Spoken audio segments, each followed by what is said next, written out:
That's like a 3 lens ring. You know what that's for? That's for you can take 3 pictures of 3 things at the same time. That's what. Chris just got me with my mouth full of coffee. I almost spit it out right now.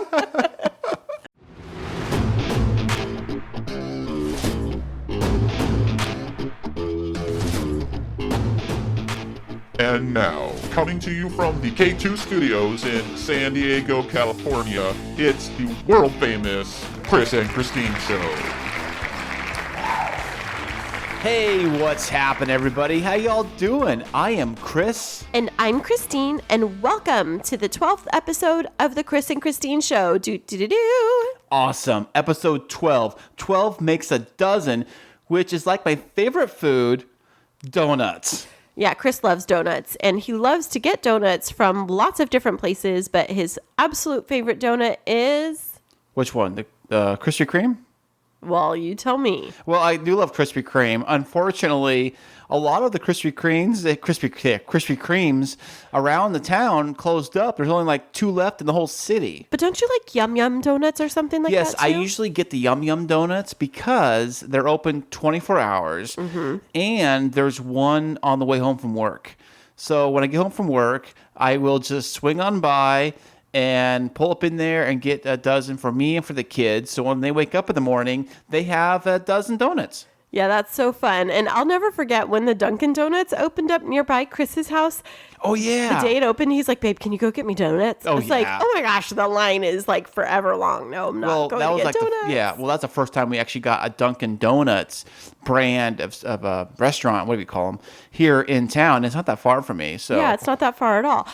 But people talk a lot about the Dunkin' Donuts coffee. Right. Like, that's a thing on the East Coast. You can buy them. I was actually drinking Dunkin' Donuts coffee here in San Diego. Like, you'd buy them by the bag at like Costco or wherever, a store, and you buy the coffee, like coffee grinds or whatever. And it tasted okay, you know? I mean, it is what it is. I've had it a couple times. I mean, it's like nothing to write home about, but... Right. Yeah. I drink coffee. I do drink coffee a lot, but as much as I drink it, I'm not like a coffee snob, you know? Like, I don't have to have the best of the best, whatever. To me, it's like, as long as it's better than the basic. Yeah, I like coffee, but Chris teases me that my coffee looks more like an ice cream sundae. Like, it's all light and sweet versus being something like black coffee. My dad has always drank black coffee growing up. He'd have like a sweet and low in it or something like that. But... that's what I grew up seeing, but I definitely put creamer and sweetener in it. But Chris, back to what we were talking about, loves a good donut. And so tonight is your 12-pack. Thank you. Where are the donuts at? That was your one job you had to do, was bring donuts. Man, I screwed up. Oh, man. Well, do they do delivery? Does Uber Eats do donut pickup? I think that they do. No way. DoorDash for donuts. DoorDash, or what's the other one called? There's another one. Uber Eats and Grubhub. And Postmates.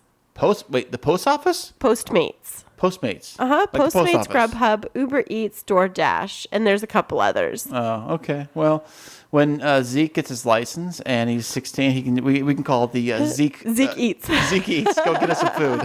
I know that he would do it in a heartbeat too. So we are so excited to be here for episode 12 with you all. Just to recap, last week was a fantastic week. It was a milestone for us with our podcast where we actually ran our first interview. And we hosted Richard and Barbie Armenta, co-authors of the new book, The Right Combination, Finding Love and Life After Divorce. That was awesome. Thank you so much, Christine, for actually taking care of that. I had to work that night, so I could not be here for the interview. But Christine took care of it, and she did a wonderful job. Oh, thanks, babe. I know. I mean, I had to be at work. Someone's got to pay for this place. You know what I'm saying? So I was out there hitting the grind, doing my thing. Saving the world. Right. And Christine held the fort down, and she took care of it. Thanks so much. And it really was an enlightening conversation.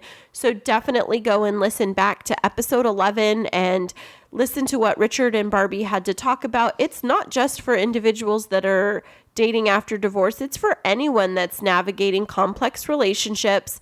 They are relationship coaches and guest speakers. So Yeah, definitely take a listen to episode 11. Have they? Where do they speak at? Like, where is their specific? Like, is it for churches or for schools or what? Churches, and for different types of, for Barbie, for women's events, for Richard, for men's events. Okay, all Really- with the church though, or something else. No, it's outside organizations too, but they definitely do have a faith focus in their conversations. Right. I just wondering if that was their specialty. Like they focused and they went to the men's group retreats through the church they attend, or if it was something different. Yeah, I think that that's their primary audience, but they're open to lots of different things. But I learned a lot from that interview, and I know that from tonight's episode, we're going to be tackling some more hot topics that we think are enlightening and bringing in some real Chris and Christine life info into tonight's conversation. We are. Oh, hot teas. Hot teas, hot topics. Yeah. But something else fun that happened this week, What? other than that interview, was my favorite intro into the holiday season: Starbucks holiday cups. What? I heard Starbucks has had a lot of heat over the years of getting the Starbucks coffee cups because people didn't like them because they were too Christmassy or too religious or too winter or too whatever. Yeah, they used to just be red cups, Right. What's wrong with that? and that was fine. But then the next year they had something that was very like Judeo-Christian Christmas themed. And so what they did the following years, they started to have people submit designs Oh, yeah, for I their remember holiday that. Yeah, I cups, like remember a that. competition. Oh, yeah. Mine got picked. It was just a snowflake. And I think they have that. Well, thank you. You're welcome. Well, I was really excited to see that holiday cups were coming out this week. And so on Thursday morning, I went into Starbucks. I got my holiday latte. It's a caramel brulee latte with non-fat milk. That's what I like for the holidays. And I was super surprised that they gave me not only my regular coffee, but they gave me a to-go cup. It's a little plastic one, and it's What? red. And they gave it to me for free. And they said every time I bring it back, I get 10 cents off my drink.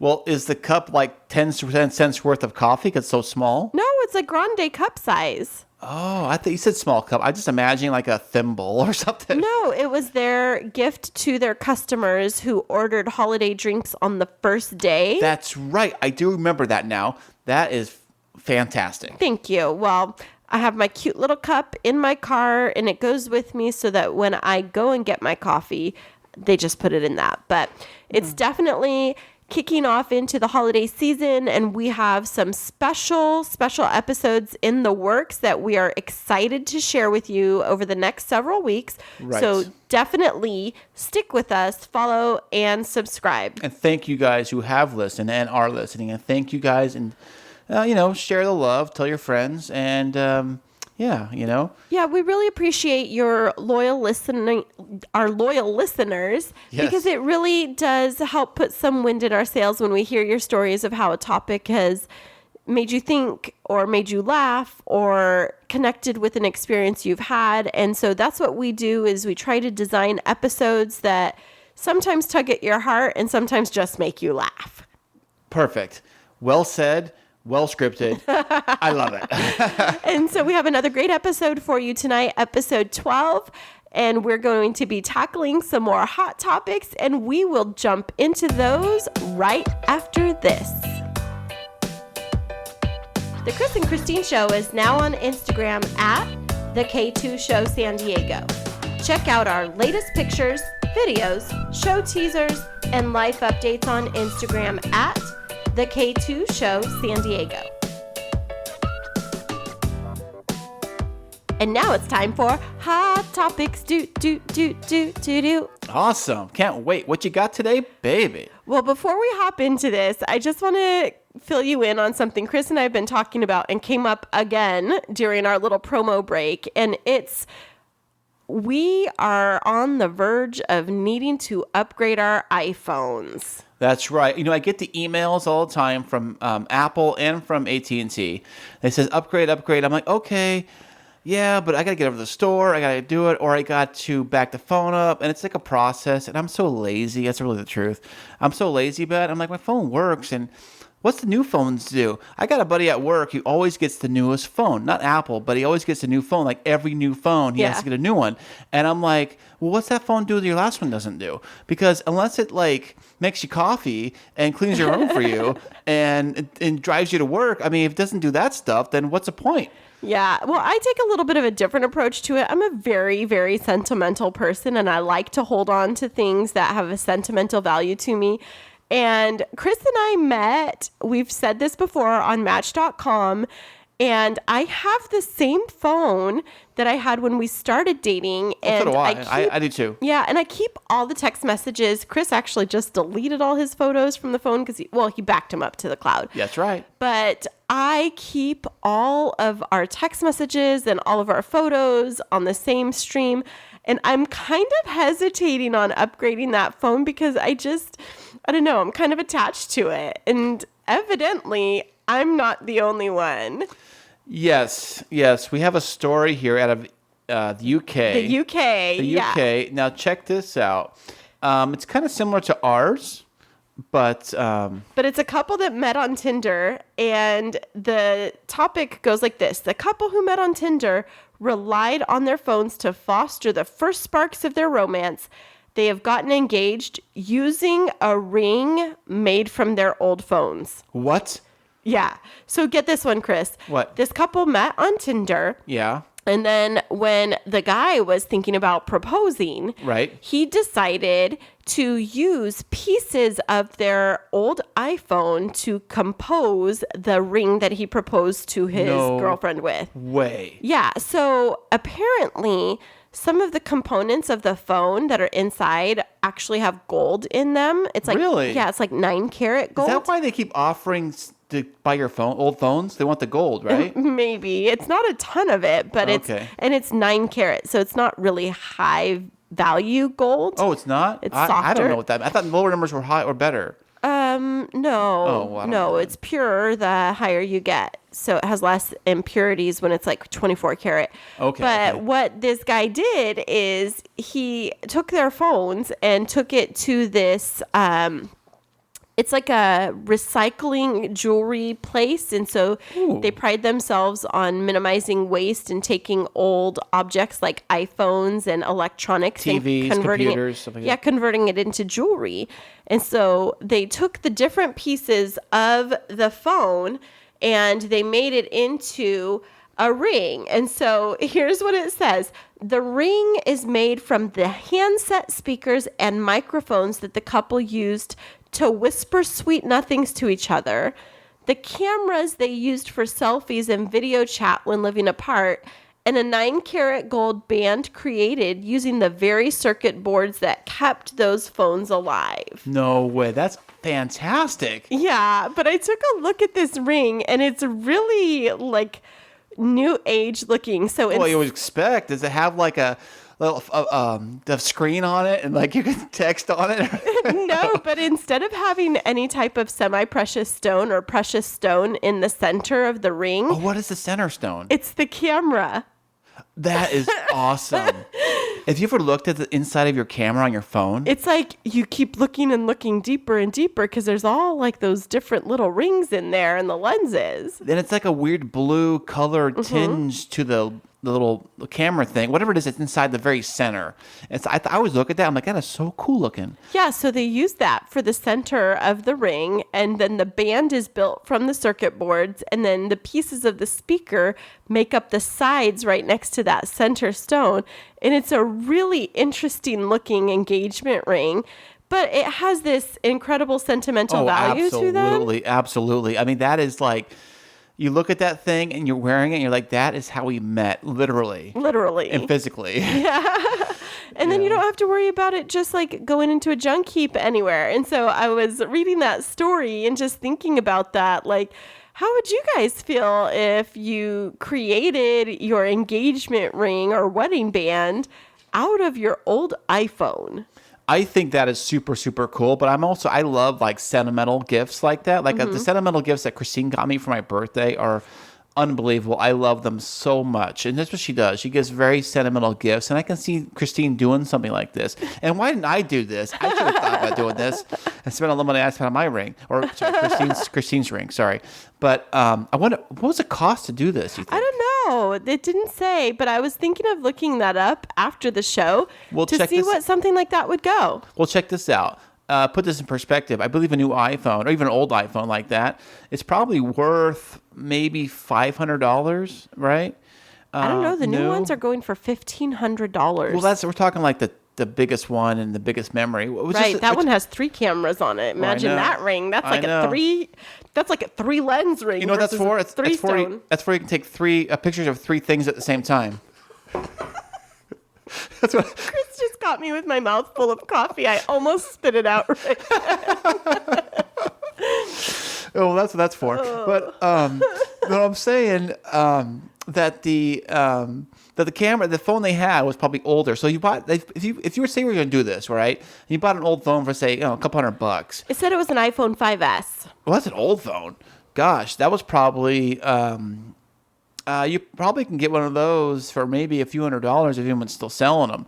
Now I'm saying the cost to manufacture the ring, that's got to be up there. The phone itself is probably a couple $100. The ring's probably maybe a couple thousand. So that probably ring might have cost them, I don't know, maybe a couple grand. It probably did, especially when you're thinking of taking apart, like you're deconstructing an iPhone. So you have to keep that camera intact and then put it into a ring setting and then to pull out the gold from that circuit board to be able to create a band. That's like melt that down? Yeah, absolutely. To get the gold out, right? Well, I don't know exactly all the process, but you're going to have to melt it at some point to make it into a ring.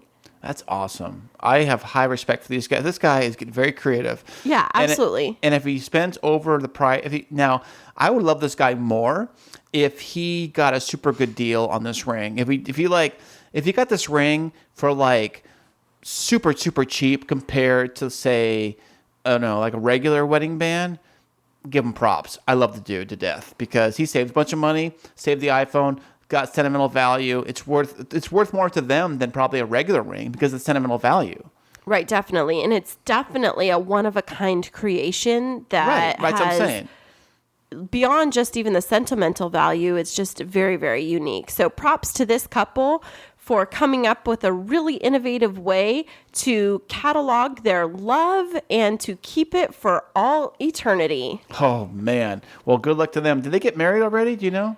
It says that they are planning to get married, but they have a daughter together and they're living together. So it's definitely, they're headed in that direction. Right. And speaking of heading in that direction, when we come back, we have a list of things you probably should consider about when the two of you, these couples, get together and decide to merge, get married. Yeah. Bring together a family. And we'll be right back after this. All right. The Chris and Christine Show is available everywhere on Google Play with Google Podcasts, Spotify, SoundCloud, Apple Podcasts, YouTube, and iHeartRadio. So now it's time for hot topic number 2. Fantastic. What you got, babe? Oh, actually, I got it, but sorry. But I'm going to intro into this one. So last week on our podcast episode, we shared some exciting news that we have decided not just when we are going to get married, but where we are going to get married. That's right. We're going to get married in Hawaii. Ooh-hoo-hoo. Oh, it looked amazing. It felt amazing. And I heard the weather is fantastic the time of year we're going to go. And that's great because, but the thing is that we were looking at weddings here in San Diego, and for the kind of event we want to do, it's funny. It's almost cheaper to do it in Hawaii, right? Yeah, it definitely is. Which is crazy to think about. Yeah, it really is crazy. But that brings us to part of our conversation that we've been having frequently lately, which is as we think of that important walk down the aisle and blending our families, it brings up a really important conversation that some people like to skirt around, which is about how we're going to handle finances and whether we're going to blend finances or what kind of approach we're going to take to running our household. Right, because both of us have been married previously. Both of us we're both older now. Spoiler alert, not a kid anymore, kids. But neither is Christine either, Aw, even though she looks like one. But No, but we're a little older, so we have developed more. We have more experience, and we have more stuff than we did when we were a lot younger. So when we're talking about blending families, we're talking about budgeting and blending these families together. Talk about the money and the experience and the jobs and the physical stuff. 'Cause I have a house, and that kind of stuff, and I everything. don't. Right. So there's differences. Right, but she has experience in her job, and she has schooling, and she has education on her back, and lots of education. Christine's a doctor, or she's going to be a doctor soon. So, and I'm not a doctor. Christine's going to be a doctor. She has all that, and I don't have that. So it's kind of like it's mixing of both worlds. Right. And so when we talk about blending families and coming together, bringing finances under the same household, there's a lot of different considerations and things that maybe some couples don't think about when they're going second time around. And so Chris has a great hot topic that he's going to bring to us from Mass Mutual, which is called Budgeting for Blended Families. Right. This is a list of things you probably should consider when you are blending a family. And I'm going to run through them right now. Okay, the first one on the list we got is obviously the prenup. Yeah, so this is a pretty controversial one, though, isn't it, Chris? Oh, my goodness. Like, I asked my ex-wife about when I got married the first time about the prenup, and she threw a fit. So, it's a very touchy subject to bring up because I had a lot to offer. And I believe when the person brings a lot to the table, like everything, you know what I'm saying? It gets kind of scary wanting to just give it all away half to the other person. And the prenup, what it says here is that a prenuptial agreement is a legal contract that spells out which premarital assets and debts will remain separate and which, if any, will be combined. That includes real estate, brokerage accounts, retirement funds, and life insurance.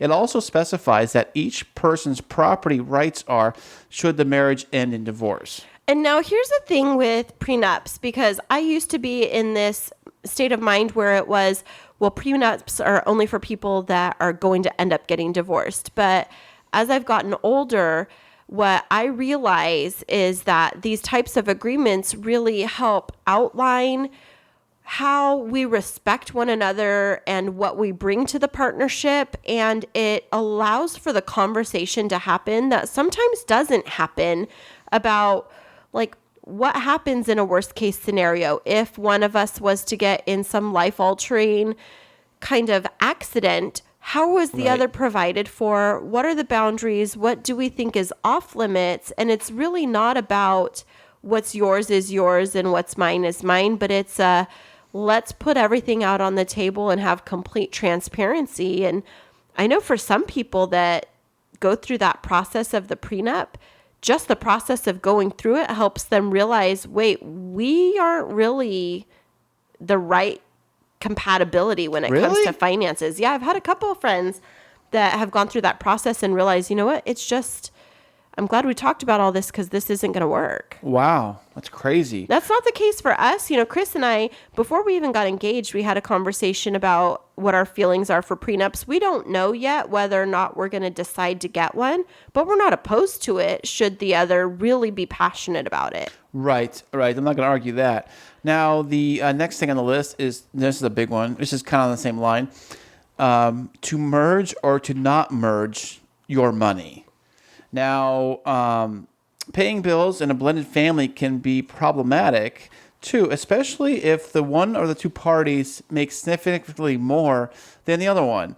So it's kind of like, should you join accounts, really, is what they're trying to talk about here. Yeah, so this is interesting. It's funny. My dad and I had a conversation about this a couple months ago because Chris and I are very strongly opposed to having joint accounts. It's not to say that we don't figure out how to share expenses in the future as we're looking at blending our families. But Dave Ramsey says, having separate accounts is like the beginning of a divorce. And I know a lot of married couples that keep separate finances, but really I think it's about what works best for each couple. Right. It's just, if you break it down, the basics of it, it's numbers. It's a big numbers game. There's two of us, there's two jobs, and there's two incomes. There's one house. We can figure it out. And also, it's like always thought people that blended incomes together were on the lower income side, where they kind of had to, one person worked, the other person didn't work or whatever, and they kind of needed, like the wife, hate to be stereotypical, but like say the husband worked and the wife stayed at home, and then the husband made all the money, so that he would have to have a joint account for his wife so she can go out and buy groceries and whatever. So that's kind of where I always thought that came from. Yeah, but I think that that's not necessarily true, because I grew up in a very conservative household, and the way we were raised is everything is shared equally. Everything goes in together. That whole, like, walking down the altar and getting married, it's the two become one, and that meant finances too. But as Chris has mentioned, we've both been married before. We've both been burned by that situation. And so we've decided for ourselves, because we do both have some, I'll call it financial trauma, that we bring into our relationship, that we've decided for the health of both of us and our relationship, we're going to keep separate finances. But what we are going to do is develop a household budget. Right. And going on that budget, if you want to do this too, I thought about this. I should run this by Christine, by the way, is that we do a third account. Right. And the third account is like the household account. Right. It's combined. We both have access to it. But we both dump our share into it. Mm-hmm. But we have our own accounts and our own like jobs and our own stuff. So we can dump the household money into that, and that money can pay the bills. It's just another way of doing it. But it still keeps things separate, even though it's kind of a combination of both. Yeah. You know? Like it's like, both worlds. Here's what we've agreed is collectively ours. And then separately, here's our fun money to do with what we need to. Right. Fantastic. That's great. Now, the next one is, speaking of that, financial secrets are not your friend. Yeah. So this one is interesting because I know of some friends. Actually, I was having a conversation with somebody, I'm not going to disclose who it is, who is talking about going on a crazy shopping spree that she does once a year, but spends a lot of money. Wait, back up a second. You're saying somebody goes on a crazy shopping spree, but only once a year? Once a year. What's that even stock mean? Up on work clothes and everything for the year at the Nordstrom annual sale. And it's a lot of stuff. How much? How much are you talking about? How much? I don't know. She didn't disclose. Well, how much do you think it is? A lot. Like, what do you think? Yes. She said she does the finances, and her son works at the store where she was getting everything tailored, and saw her receipt and took a picture and said, "Mom, OMG." But if it's only once a year, think about that. But she said, "If you tell your father, you're dead." Okay. And so I had to chuckle at the time, but it goes to this whole conversation of financial secrets are not your friend. And so Chris and I actually had a conversation earlier today where I was sharing with him some of my financial, I don't want to say struggles, but financial transparency, and saying, hey, this is where I'm at. But we are very open with like how much, not credit card debt, but how much student loan debt I have. And then he always shares with me like where his credit cards are. And it's just something that we feel is really important. Right. I try to be very open about that stuff. I don't try to hide stuff. When they're saying here in the articles, they're saying how people will try to hide big, massive debts. Like you get married and then you didn't know that your spouse had like 5 loan sharks after them and like, all this crazy stuff. And next thing you know, because that'll affect you too. Yeah. Whether you want to or not. And I think that's another reason why I think keeping separate accounts is kind of important, because what's going to happen if it gets really bad, the IRS can, if you late on taxes, they can go in and seize your account. Yeah. And take it from you. Now, if you have 2 accounts, now imagine if you had one account. We shared an account together, a family account, one account, and they seized that. And the other person didn't know or whatever. Oh, my goodness. Yeah. I've walked that road of, I'm not going to give a lot of details, but walked that road of an individual holding a lot of financial secrets and still trying to pay off the last little bit of that, because yes, everything was collective. And so in California, we are a community property and a community debt state. And so even if the other person racks up that debt, if you're married to them, you have to take an equal stake of it. Oh my goodness. Yeah. Oh, wow. So That's crazy. Please don't hold any financial secrets. If you find yourself needing to hide things from your partner and you're getting into a blended family situation, reevaluate your motivation and your motives, and divulge those secrets. Well, the next one on the list kind of talks about that too. It talks about discuss your financial philosophy. So, like we just talked about it just now, like figure out what we're going to do and a budget, a plan, and figure out what don't keep secrets. And if you have a crazy spending spree like your friend, or if I have a crazy spending spree, we should kind of like talk about that stuff before we really get into it. You know? And this one goes a little bit deeper, where it's even saying like you need to discuss if one of you is a spender. Like, okay, I'm going to spend every dollar by the end of the month for that paycheck and start fresh, versus if somebody else is a saver, or if somebody else is like super, super frugal. You need to know, because those types of things can have a rub effect in your relationship. And so you just want to talk through them. Right. And that all comes back to the budget. Figuring out a budget, figuring out a plan, and kind of sticking to it. And that's kind of what you got to do. Mm-hmm. And also here it says discuss future expenses. Now it must be like if it's sort of like putting kids through college or something, maybe. Yeah. So especially if you have kids from other relationships, it's having an open discussion around things like, are we going to collectively contribute for one another's children going through college? What happens if a kiddo needs braces? If it's my child biologically and your stepchild, are you going to chip in? But having some of those conversations, so it's not just an assumption of you're going to pay and then there's lack of clarity. And so just really being open about that. Right. Exactly. Next we got set shared goals. That must be like kind of the same thing about future expenses, I'm guessing. It's like you set a shared goal, like we have a goal to get married, for example. And well, let's just talk about after you get married, but I'm just saying that's an example I can use. And we're set to pay for this in cash, which it's kind of a crazy thing to do because a lot of people don't do that. And we're going to set a budget, and that's our goal, to get married in Hawaii. And our goal is this amount of money, and we're going to hit that goal. Right? Yeah. And then the second thing to that is when Chris and I got engaged and we were talking about where we wanted to live, we both have healthy incomes from our day jobs. I mean, even though we're world famous on this podcast, we do have outside jobs. And so one of the things that we talked about is with our combined purchasing power that we could actually get a really nice house in San Diego.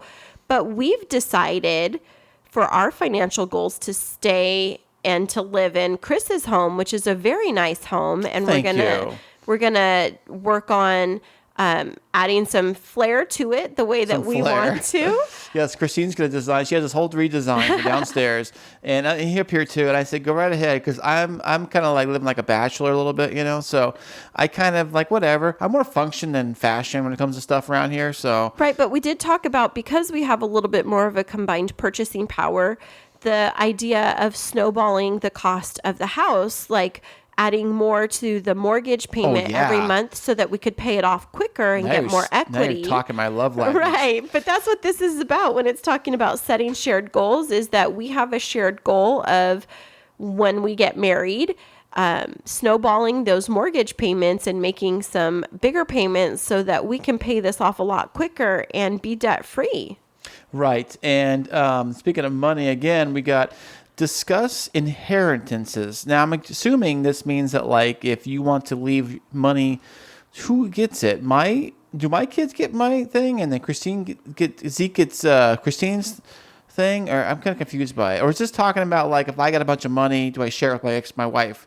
I don't know. With your wife, did you say? Well, yeah, like here. Yeah, so this is like our pension. So Chris and I both have pensions from our day jobs, and so those would be things that once you retire, does your partner get the partner share, or are you going to have your beneficiary be your child instead? And so talking through those types of things as you're navigating this blending situation. I never thought about that stuff. When it comes to retirement and it comes to like who gets what and all that life insurance, yeah, life insurance, pensions, all that and stuff. all of those things. Right. Like I put it all for my kids to get everything, obviously, and all that. So I don't really think about that too much, but it's something that we'll talk about as we're blending our family. We got a lot of work to do, baby. Yeah. To figure all this stuff out. But it's those things that you don't think about that can become thorns in your side or can become rifts in your relationship.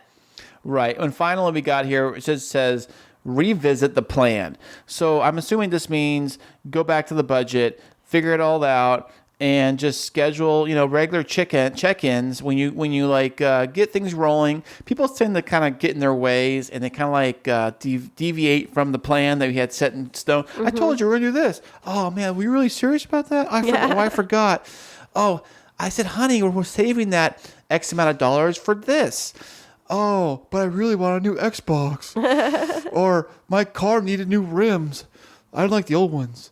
Yeah, but definitely being flexible because circumstances change.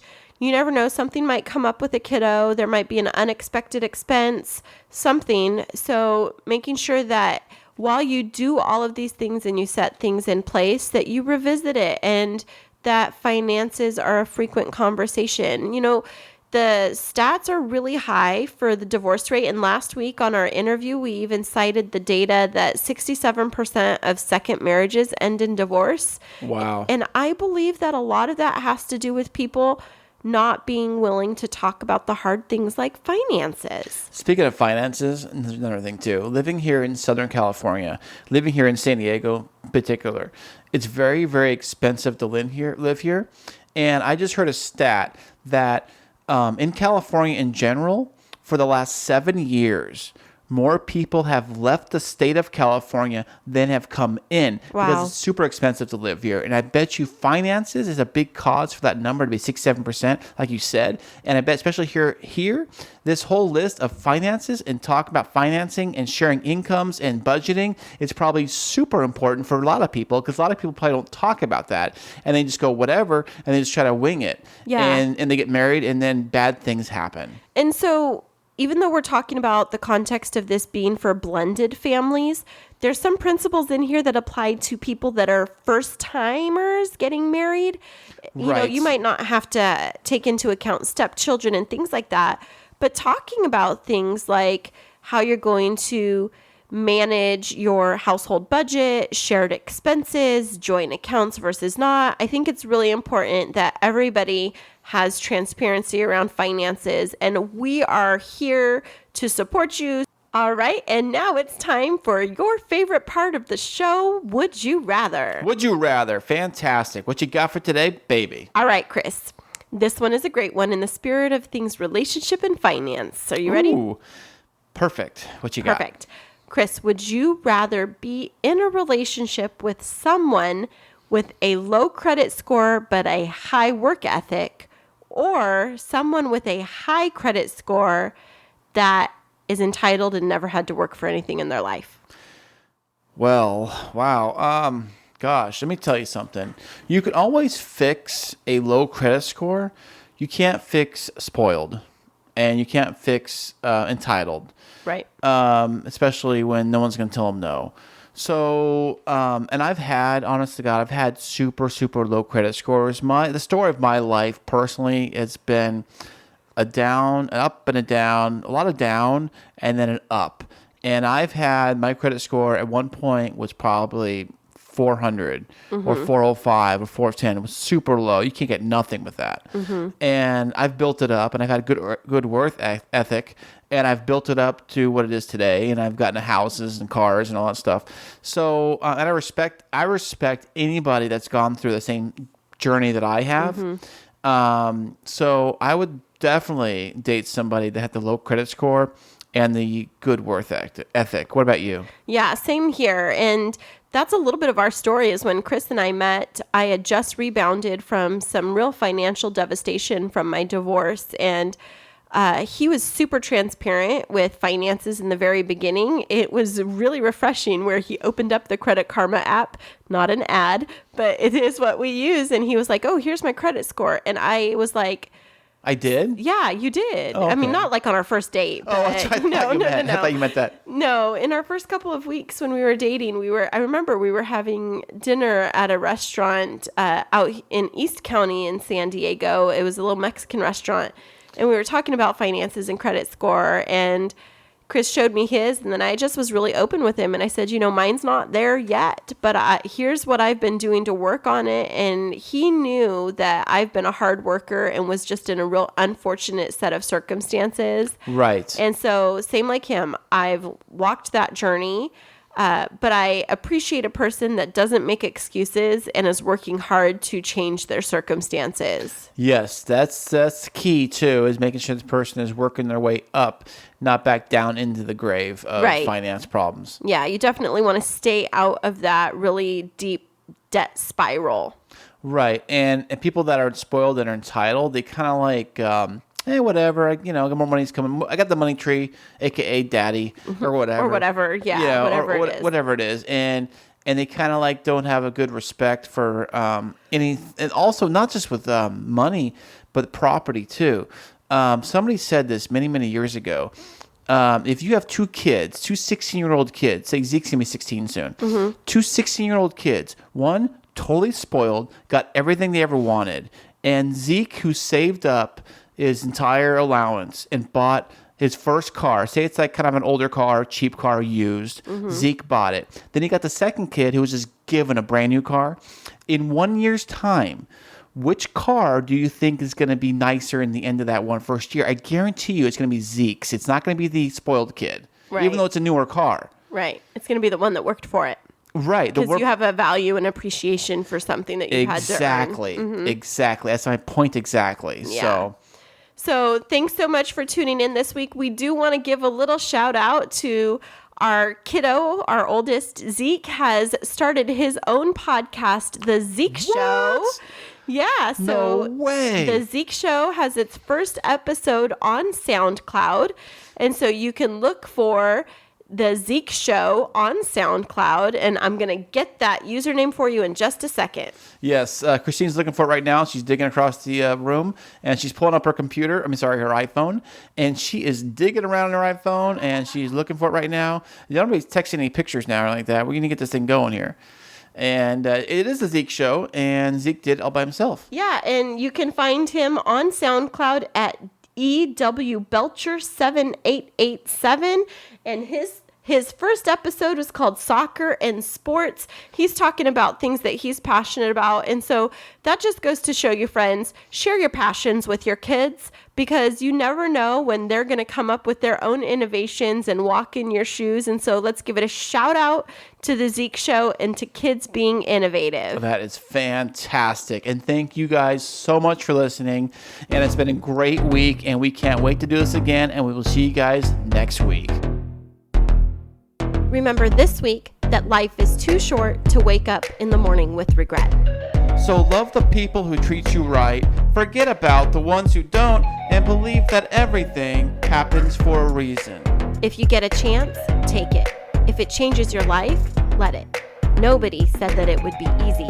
They just promised it would be worth it. Thanks so much for joining us. I'm Chris. And I'm Christine, and until next week, keep moving forward.